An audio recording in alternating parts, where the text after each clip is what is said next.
Pourquoi la France n'a jamais transformé le Maroc en Algérie? Imaginez un instant. En 1830, la France débarque en Algérie. Quelques décennies plus tard, ce territoire n'est plus considéré comme une simple colonie. Il devient officiellement une partie intégrante de la France. Des centaines de milliers d'Européens s'y installent. L'administration française remplace progressivement les institutions locales. Pourtant, juste à côté, le Maroc connaît une toute autre histoire.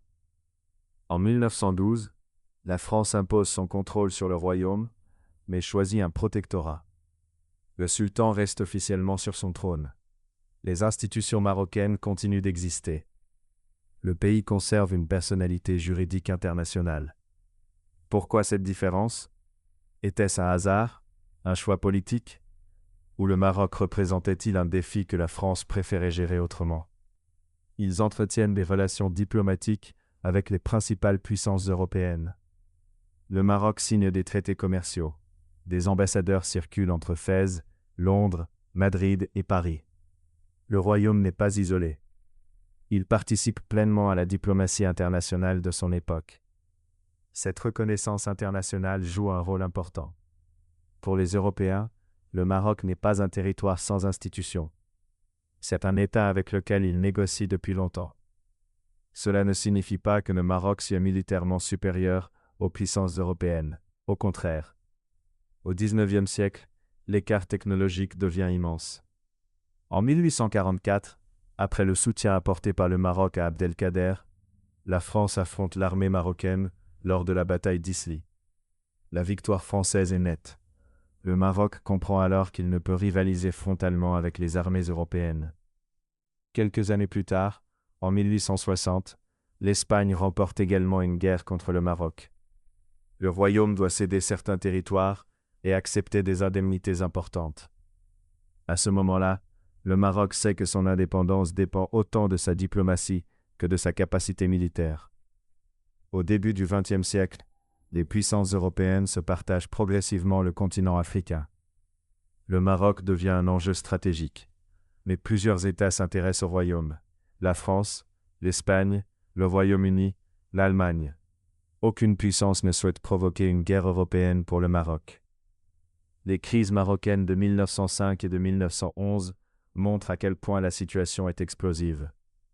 En 1905, l'empereur allemand Guillaume II se rend à Tanger pour soutenir l'indépendance du Maroc face aux ambitions françaises. Quelques années plus tard, la crise d'Agadir fait craindre un affrontement majeur entre la France et l'Allemagne. Finalement, un compromis diplomatique est trouvé. En 1912, le traité de Fès instaure officiellement le protectorat français. Mais pourquoi un protectorat plutôt qu'une annexion? Parce qu'il présente plusieurs avantages. Le sultan reste officiellement chef de l'État. Les administrations marocaines continuent de fonctionner. Les réformes peuvent être mises en œuvre plus facilement en s'appuyant sur les structures existantes. Pour le résident général Hubert Lyautey, gouverner avec les institutions locales est plus efficace que les remplacer entièrement. Lyautey joue un rôle central dans cette stratégie. Contrairement à certains responsables coloniaux, il estime qu'il faut préserver les traditions, les villes historiques et les institutions du royaume. Son objectif n'est pas de faire disparaître l'État marocain, mais de le placer sous contrôle français. Cette approche reste celle d'une domination coloniale. La France contrôle la politique extérieure, l'armée et une grande partie des décisions administratives. Mais elle diffère du modèle appliqué en Algérie, où la colonisation de peuplement et l'intégration administrative sont beaucoup plus poussées. Alors, le Maroc a-t-il été colonisé? Oui. Le protectorat constitue bien une forme de domination coloniale. En revanche, il n'a pas été annexé ni transformé en département français, comme l'Algérie. Cette différence s'explique par plusieurs facteurs qui se combinent.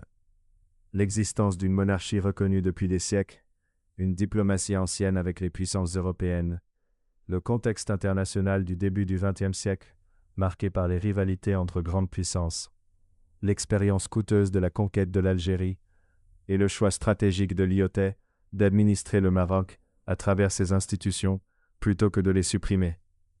En d'autres termes, ce n'est pas un seul élément qui explique cette trajectoire, mais l'interaction entre l'histoire du royaume, les choix de la France et les équilibres géopolitiques de l'époque.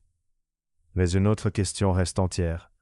Si le Maroc était militairement plus faible que les grandes puissances européennes, comment a-t-il réussi, pendant des siècles, à préserver son existence face aux Portugais, aux Espagnols, aux Ottomans et aux ambitions françaises? C'est précisément le sujet de la prochaine vidéo. Comment le Maroc a survécu à toutes les grandes puissances?